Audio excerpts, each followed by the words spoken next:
Alors, plus on utilise de couleurs, plus on a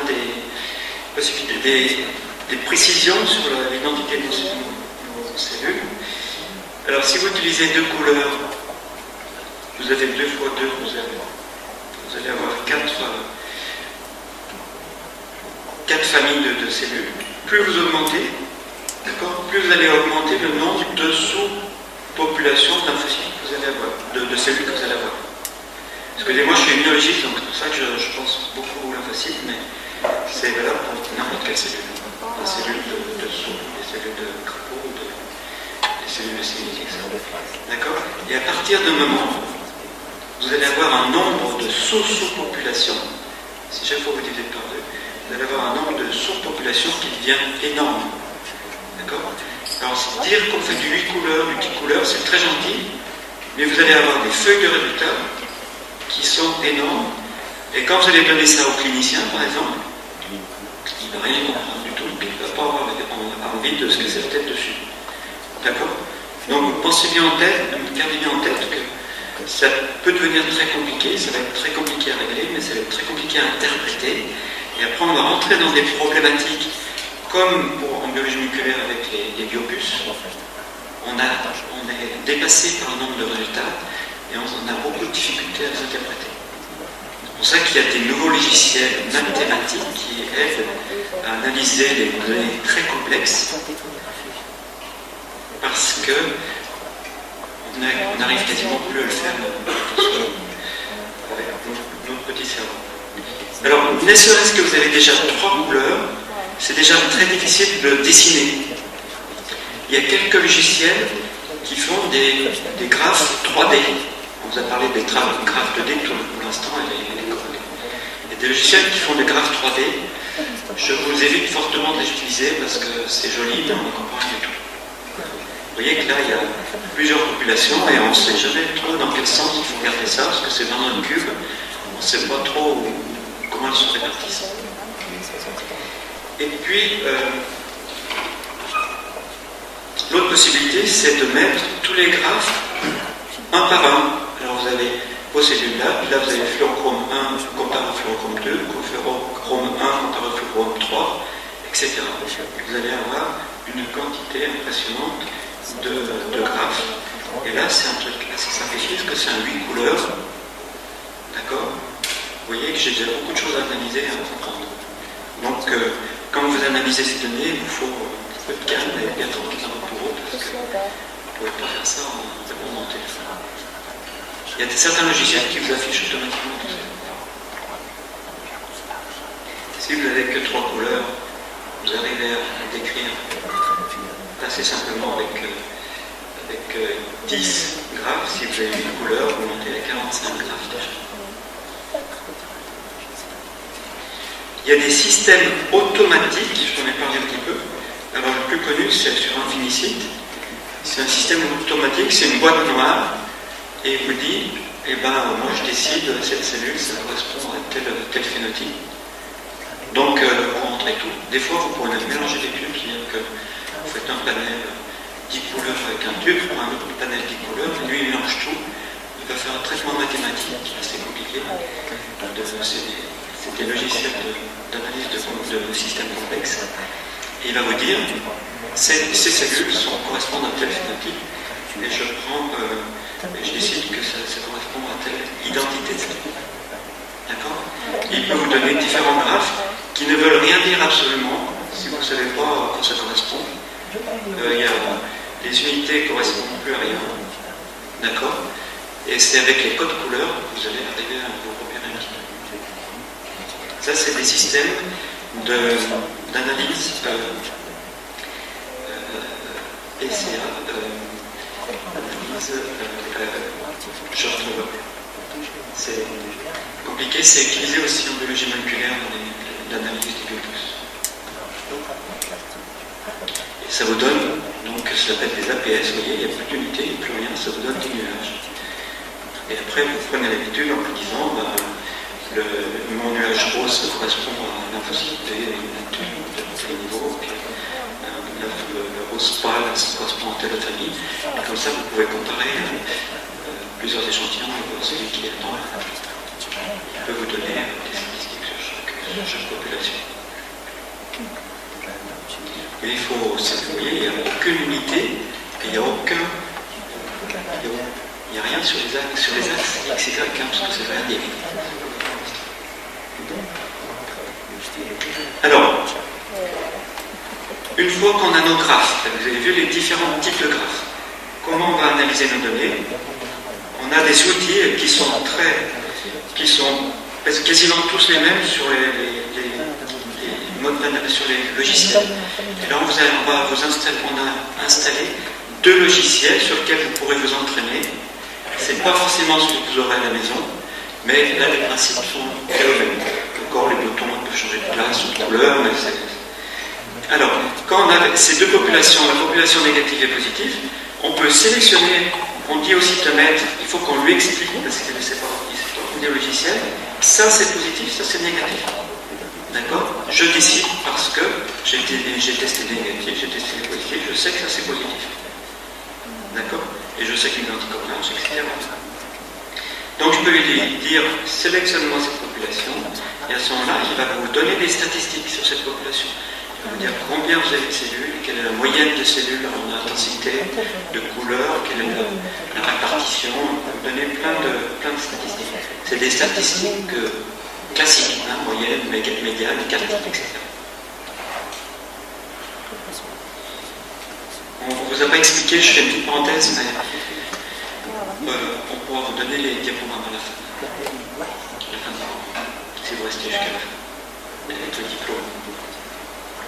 Alors, il y a différentes façons de sélectionner, différents outils. Ici, vous avez la possibilité de sélectionner, vous avez vu qu'il y a plusieurs sur des nuages de points, on peut sélectionner différentes populations et on peut mettre des cadres qui vont nous dire, pour chaque population que j'ai sélectionnée, je peux avoir des statistiques. D'accord? Donc là, alors on appelle ça des fenêtres en français, en arabe, je ne sais pas. En anglais, c'est des gates, un portail. Hein, pourquoi, je ne sais pas. Donc, souvent on dit qu'il faut gater, c'est faux, hein, il faut s'enlever une fenêtre. Et on entoure une fenêtre, on entoure une population d'une fenêtre. Vous voyez que je prends ce que je veux, donc là je décide que ça c'est tous mes lymphocytes, je mets une fenêtre. Donc ça c'est des rectangles, mais on a la possibilité d'avoir, comme sur les PowerPoint, on a la possibilité d'avoir un polygone, c'est-à-dire qu'on sélectionne, on met un point ici, on met tous les points qu'on veut et on sélectionne une population, ça permet d'être plus homogène. Vous pouvez mettre n'importe comment vos polygones. Et vous pouvez avoir sur certains logiciels des ellipses. Alors l'ellipse c'est en théorie la répartition statistique la plus logique, c'est celle qu'on aurait utilisée le plus, mais le plus aujourd'hui.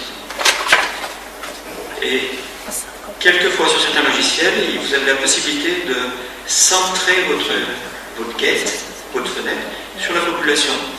Vous dites au logiciel, mets-toi automatiquement sur le centre de la population. Ça ne marche pas très bien. Okay? Mais si vous avez 150 tests à analyser, vous mettez votre gate sur le premier tube, puis après vous passez les autres, votre gate devrait s'aligner quand il y a un petit changement d'un tube à l'autre. Je reviendrai là-dessus, vous ne pouvez pas faire ça automatiquement, clic, clic, clic, parce que ça ne marche jamais. Il y a toujours des petites variations. D'accord? Donc il faut toujours vérifier. Et vous ne pouvez pas non plus valider les chiffres qu'un technicien ou un étudiant vous a donné. Il faut voir les images. Hein, faites confiance.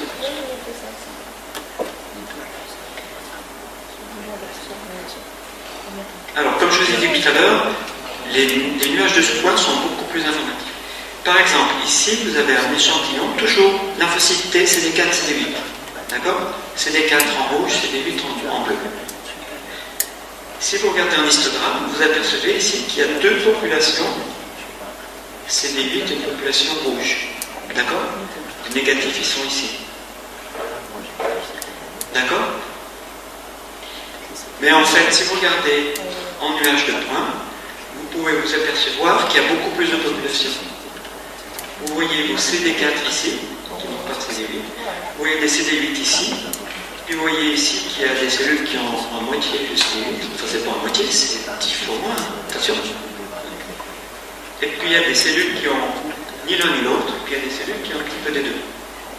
D'accord? Donc, deux remarques là-dessus. Ce que je disais, c'est qu'en dot plot, en nuage de points, on a beaucoup plus d'informations. D'accord? Donc, évitez les histogrammes qui ne servent à rien. Et puis la deuxième chose, c'est que quand vous mettez deux couleurs, là sur mes lymphocités, j'ai des CD4 et D8, je n'ai pas des CD4 et des CD8, je n'ai pas deux populations, mais je peux en avoir 6, 7 ou 8. D'accord? Et après, sur chacune des sous-populations, je peux regarder autre chose, et ça ne multiplie pas par 2, mais ça multiplie les 6 au départ par autant de chiffres. Donc quand je l'ai dit tout à l'heure qu'on était en courbe exponentielle, c'est en considérant qu'on avait deux populations chaque fois. Mais c'est beaucoup plus compliqué que ça. Et beaucoup plus riche. Alors, autre piège. Autre piège. Quand vous dites, ici, je dis là, que je demande à mon logiciel de ne regarder que les lymphocytes T. Vous voyez, c'est marqué en haut. Je dis au logiciel, ne regarde que les lymphocytes T. Les autres, on s'en fiche. Le monocyte, le nucléaire, les lymphocytes P. Ok? Donc, j'ai fait une première fenêtre, je vous expliquera, sur les lymphocytes qui expriment du CD3. Je lui dis, regarde que ça, et dis-moi s'il y a du CD4 et D8. D'accord? Et je vais lui demander, donne-moi quel est le pourcentage de CD4, par exemple, dans celui du sida. D'accord? Il va me donner un pourcentage CD4. Donc, c'est très facile de donner un pourcentage de cellules. Il suffit de mettre une fenêtre autour de la population et vous dit tout de suite le pourcentage. Mais la grosse difficulté, c'est qu'on ne sait jamais le pourcentage de quoi. D'accord? Donc, moi si je vous dis, je vous donne un pourcentage de CD4, vous comprenez parce que je vous ai expliqué que sur ma figure ici, sur ma figure en bas à droite, je n'ai sélectionné que mes lymphocytes T. Mais si j'avais sélectionné tous mes lymphocytes, le pourcentage serait complètement différent. D'accord? Donc, je ne peux pas vous faire croire que j'ai 60% de lymphocytes CD4+, si je ne vous dis pas comment j'ai raisonné. D'accord? Donc, partout, vous mettez chaque fois votre raisonnement. Si vous faites des cours, si vous analysez vous-même, si vous faites des articles. D'accord? Et vous verrez qu'il y en a beaucoup d'articles qui ne précisent pas. Et maintenant, c'est des choses qui passent plus. Sauf si c'est un reviewer qui a rien compris.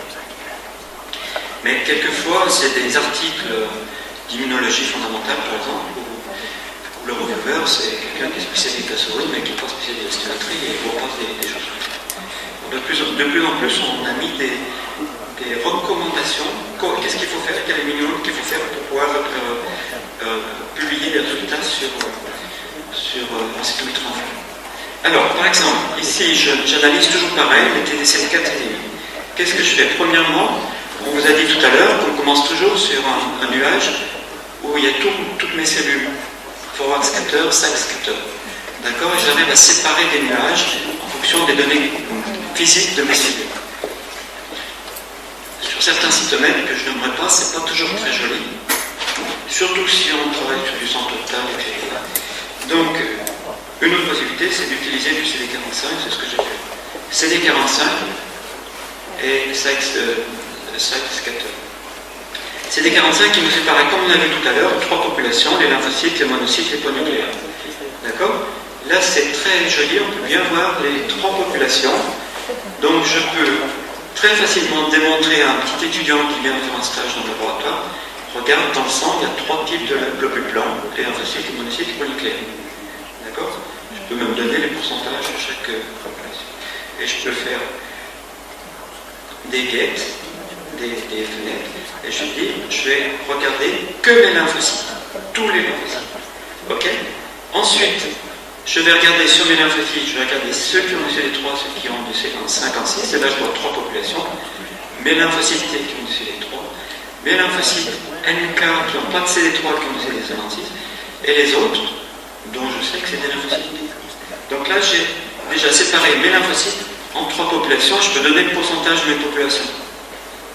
Et si je donne un pourcentage de lymphocytes T, je dirais, mes lymphocytes T, dans ce cas-là, c'est 75% des lymphocytes, qui correspondent à 10% des leucocytes, qui correspondent à 0,1% des globules en totalité dans le sang. D'accord? Donc toujours, ne dites pas j'ai 3% de cellules, ça veut rien dire. Ok? Mais vous écouterez dans la conférence, dans les articles, c'est très souvent une erreur. Ensuite, je vais dire à mon cytomètre, occupe-toi uniquement des lymphocytes, c'est ce que je vous ai expliqué tout à l'heure. Prends que cette famille ici, donc je mets une fenêtre ici, là, que je n'ai pas dessinée. Et dans cette famille, dessine-moi les CD4 et CD8. D'accord? Et vous voyez que j'ai une grosse partie de mes lymphocytes qui sont CD4 et une autre partie qui est CD8, avec deux populations qui sont exclues. Bien que j'ai des trucs au milieu. C'est pas problématique. Donc, maintenant je peux répondre, mes lymphocytes TCD4, c'est 60% de mes lymphocytes TCD3, qui sont 75% de mes lymphocytes totaux, etc. D'accord? Ça s'appelle la hiérarchie de vos fenêtres. Et après, je peux continuer. Donc, quand vous mettez un graphe sur un compte-rendu, sur un résultat, sur un article, il faut toujours que sur votre graphe, vous expliquiez quel marquage vous mettez. D'accord? CD3, CD4, CD8, il y en a 500 en CD1. Vous mettez quel fluorochrome vous avez analysé. D'accord? On reviendra dessus. Et vous mettez sur quelle population vous avez analysé. D'accord? Vous verrez qu'il y a beaucoup de graphes où ils mettent FL1, FL2, FL3. Ça ne veut rien dire parce que FL1, FL2, FL3 sur un calibre, c'est pas pareil que sur un Excel, c'est pas pareil que sur un Cantor ou un FC500. D'accord? Ça dépend de vos comptes. Donc mettez bien des informations très précises. Et après, vous pouvez mettre les pourcentages. Et essayez chaque fois de bien vérifier votre hiérarchie. Et attention, il y a beaucoup de pièges. Il y a des gens qui travaillent sur Cantor qui ont un diva. D'accord? Un diva, vous créez une image, vous dites, tiens, je vais regarder CD4, CD8. D'accord? Il va vous afficher CD4, CD8. Vous mettez une guette, une fois sur deux, la guette, votre fenêtre, elle n'est pas attachée à la même population que celle qui est sur votre graphe. Donc l'ordinateur, il va vous donner un pourcentage. D'accord? Mais une fois sur deux, le pourcentage est faux. Quelquefois, il vous donne un pourcentage à 0%, vous avez plein de cellules. Là, vous dites qu'il y a un piège. Mais très souvent, c'est faux. Donc il faut toujours vérifier. Vous avez un œil sur votre graphe ici. D'accord? Vous avez une population CD4 et CD8. Et vous avez l'autre œil sur votre hiérarchie de vos populations. Là, c'est ce que je vous ai expliqué. Vous avez ici toutes les cellules. Sur toutes les cellules, j'ai une fenêtre sur mes lymphocytes. Dans mes lymphocytes, j'ai une fenêtre sur lymphocyte T, une fenêtre sur lymphocyte NK, une fenêtre sur lymphocyte P. Et dans la fenêtre lymphocyte T, j'ai une fenêtre sur les CD4, une fenêtre sur les CD8. Et dans les synthèses CD8, j'ai une fenêtre sur CD56. Vous voyez? Et là, je vois bien la hiérarchie. Et je peux être sûr de mes pourcentages. D'accord? Regardez déjà, juste là, il me donne deux pourcentages différents. Il me donne un pourcentage et il me dit ça c'est le pourcentage par rapport aux parents. Juste la ligne qui est dessus. Donc par exemple ici, CD8, CD56, j'ai 15%. C'est 15% de mes TCD8. D'accord? Parce que c'est juste ici. C'est juste la population de parents dessus. D'accord? Mais il peut vous donner aussi le pourcentage par rapport au total, qui ne nous sert à rien. Mais par exemple, sur le contrôle de qualité international qui est produit en Angleterre, sur le pourcentage CD4 et CD8, ils n'ont jamais, même sur un échantillon normal, ils n'ont jamais 60% CD4 et 30% de CD8. Parce qu'ils considèrent des pourcentages du total, ce qui ne veut absolument rien dire. D'accord? Et si vous répondez comme vous répondez à votre patient, vous répondez au contrôle de qualité, vous serez complètement faux et vous aurez une mauvaise note. Donc, ayez toujours à l'idée, j'ai un pourcentage, mais un pourcentage de quoi? D'accord? Ça, c'est un graphe que j'ai trouvé dans un article au hasard. D'accord? Et il a Alors, ils avaient mis des indications pour les axes XY, mais ils n'ont pas mis d'indication sur le fenêtrage de notre population. D'accord? Donc, ils mettent des pourcentages. Vous voyez, ils mettent même 2 chiffres après les virgules. Alors, la différence entre 5,31 et 5,30, je ne suis pas sûr que ça change grand-chose sur la connaissance de l'immunologie. Mais par contre, ils ne nous disent pas le pourcentage de taux. D'accord? Alors, attention, parce que vous allez faire des exercices tout à l'heure, demain sur les ordinateurs, et nous on passe derrière avec des bâtons. Hein. Ça c'est un autre article où ils ont très bien fait. Chaque fois qu'ils mettent un résultat, vous voyez, ils mettent un résultat, ils mettent l'anticorps avec le fluorochrome, d'accord, là ils ont mis des courbes de niveau, mais ils expliquent toute leur démarche. Là ils mettent forward scatter, side scatter, alors ça dépend des marques, il y en a qui mettent un sens dans l'autre. On s'en fiche, en fait, ce qu'ils vous plaît. D'accord? Mais ils mettent forward scatter, side scatter, ils ont leur population. Vous voyez qu'il y a pas les 3 populations, parce que c'est déjà des cellules triées. Là-dessus, ils disent je choisis les cellules qui ont du CD14. D'accord? Sur les. Non, CD14 négatif, donc ils ont pris cette fenêtre-là. Ils disent de ça, je regarde les cellules qui sont vivantes et les cellules qui sont mortes, c'est les cellules qui sont mortes, je les élimine. Ensuite, ils disent sur les cellules qui sont vivantes, je regarde l'expression du CD34 et du CD45, et je peux isoler mes cellules souches. Et là-dessus, sur mes cellules souches, donc vous voyez que le nombre par rapport qu'on a ici et le nombre où on est déjà là, ça s'est beaucoup réduit, hein, parce qu'on est à 0,1%. Et là-dessus, il y a le cas encore un peu. D'accord? Là, c'est très clair, je sais ce qui meurt, et je sais à quoi correspond le pourcentage. Et le 67% ici, c'est le 67% de cette toute population qui est le 0,1% du total. Ok? Ça vous permet aussi de descendre très très bas en pourcentage de population. D'accord? Si vous avez une ENF, si vous analysez vos globules blancs et que vous avez un pourcentage, 1% c'est déjà pas très précis, 0,1% c'est impossible. En cytométrie en flux, on arrive à descendre à 0,001% parce que justement, on y est allé étape par étape. Alors, qu'est-ce qui est positif? Très compliqué.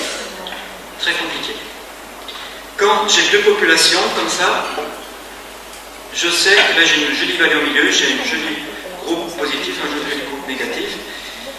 Donc, j'ai pas trop de difficultés, je vous disais, même un petit enfant peut trouver ça. Seulement, si vous passez plusieurs échantillons, votre vallée va bouger un petit peu. D'accord? Donc il faudra que vous ajustiez. Et ça, c'est pas de la triche. Hein, on vous a parlé tout à l'heure de lune, de sort, de montagne. Si j'ai beaucoup de négatifs, je vais avoir une grosse dune et pas beaucoup de positifs, je vais avoir une petite dune, donc ma vallée va bouger un petit peu. Si j'ai l'inverse, ok, si j'ai une grosse population positive et une toute population négative, ma vallée va bouger dans l'autre sens. Ça ne veut pas dire que celle-là, ces cellules sont négatives, ça veut dire que ma vallée a bougé un petit peu. D'accord? Et si vous passez beaucoup d'échantillons, un échantillon autre, ça bouge juste un petit peu. D'accord? Alors quand c'est pas trop, on vous dit, vous passez le premier tube, vous mettez bien vos fenêtres, et après vous touchez surtout pas, et puis vous passez les autres tubes. C'est une méthode facile pour dire, moi je peux parler des deux choses. Mais en pratique, c'est faux. D'accord? Si vos 2 populations sont largement espacées, c'est bien. Si les populations ne sont pas très espacées, c'est obligatoirement fait. Par exemple, ici, je fais un marquage CD3, toujours pareil, et CD8, et vous apercevez que dans mes CD8, j'ai 2 nuages. Vous voyez? Et sur mes 2 nuages, alors ça ne compte pas les deux, hein, c'est un cas particulier, mais sur mes 2 nuages, comment je vais pouvoir séparer mon vrai nuage positif ici et mon nuage ici qui avait CD8 diminué. Vous vous rappelez que tout à l'heure je vous ai fait voir un exemple où il y avait 2 pics de CD8, ça c'est un exemple comme ça. D'accord? Sur le dot plot, j'arrive à les séparer un petit peu parce qu'ils n'ont pas tout à fait la même intensité, mais ma fenêtre que j'ai mis au départ pour mes CD8, elle va pas prendre que les vrais CD8. D'accord? Donc je suis obligé d'ajuster. Et là, c'est encore plus compliqué, parce que là, je regarde par exemple du CD56. Le CD56, il est très faible sur les cellules. Parce que l'anticorps, il est pas bien bon. Parce que le fluorochrome, il est moins bon. Il y a des fluorochromes qui sont très forts, vous avez dit tout à l'heure. Le rendement quantique est très variable d'un fluorochrome à l'autre. Mais surtout pour le CD56, il n'y a pas beaucoup de molécules à la surface de votre cellule. Donc même si vous avez un truc qui crache beaucoup, comme on a dit, le fluorochrome ne crache pas tout, s'il n'y a pas beaucoup de molécules, je ne peux pas inventer. Okay. Donc dans ce cas-là, le CD56, c'est très difficile de faire la différence entre le négatif et le positif. Ok? Donc là, c'est un petit peu au feeling, c'est un petit peu à mon humeur, c'est un petit peu si je fais vite, pas vite. Si c'est moi qui valide, c'est pas pareil que si c'est mon collègue. Si c'est moi qui valide ça à ce week-end, ça sera pas pareil que si c'est vraiment. Ok? Donc là, il faudrait la trouver des règles pour faire à peu près tous la même chose. Mais sachant que si ce que vous faites chez vous dans votre étude, ce ne sera pas exactement pareil que ce qui est fait dans un autre centre. Et si vous faites des études de plusieurs centres, ça devient compliqué. Donc quand on fait des études sur plusieurs centres avec la cytométrie, il faut bien définir les règles dès le départ. Comment on règle le cytomètre et comment on définit le positif. D'accord? C'est pas évident. Alors comment on définit un négatif? Là, c'est encore plus compliqué. En cytométrie, on ne sait pas regarder les négatifs. D'accord? On ne sait pas comment faire. Très compliqué. Je fais un test très simple. J'ai une dame, chaque fois qu'elle prend un médicament, ses plaquettes chutent. Donc le médecin, il me dit, c'est à cause du médicament, ses plaquettes chutent. Il me dit, c'est toxique, donc c'est immunologique, donc essayez de montrer que c'est bien le médicament, parce que c'est une dame qui prend 10 médicaments. Donc quel est le médicament qui est en cause? Alors, je vais marquer mes plaquettes, je prends du sang, je mets mes plaquettes, je marque mes plaquettes, je vois bien déjà les plaquettes, et puis après je mets le médicament, et mes plaquettes disparaissent. Comment je peux prouver que mes plaquettes disparaissent? C'est très très compliqué. D'accord? Alors, on n'est pas bon là-dessus, sur le négatif. Alors, classiquement, je vous disais au départ que quand vous analysez des cellules, il faut d'abord les mettre toutes nues pour voir comment ça se passe. D'accord? Et on essaye de les mettre dans le premier quart de notre ok? Ça, c'est soit en histogramme, soit en nuage de points, on les met ici. Classiquement. D'accord? Vous verrez que sur l'exercice que j'ai amené, c'est pas toujours ça. Peu importe. Et vous dites, ça c'est mes négatifs, et après je vais mettre les positifs. Et je décide mon seuil. Ok? Mais est-ce qu'une cellule qui est toute nue, elle va se comporter de la même façon, elle va avoir la même couleur qu'une cellule sur laquelle on a mis un anticorps, mais que l'anticorps ne reconnaît pas? Ok? Je vous parle, par exemple, l'exemple de mes lymphocytes T. Ils ne sont pas reconnus par le CD19, mais si j'ai du CD19 avec des fluorochromes dans mon tube, est-ce qu'on n'est pas sûr, est-ce qu'on est sûr qu'il n'y a pas un petit peu de CD19 qui va se coller sur les cellules? Ok? Donc ça, les cellules toutes nues, ça ne suffit pas pour montrer qu'on a un négatif.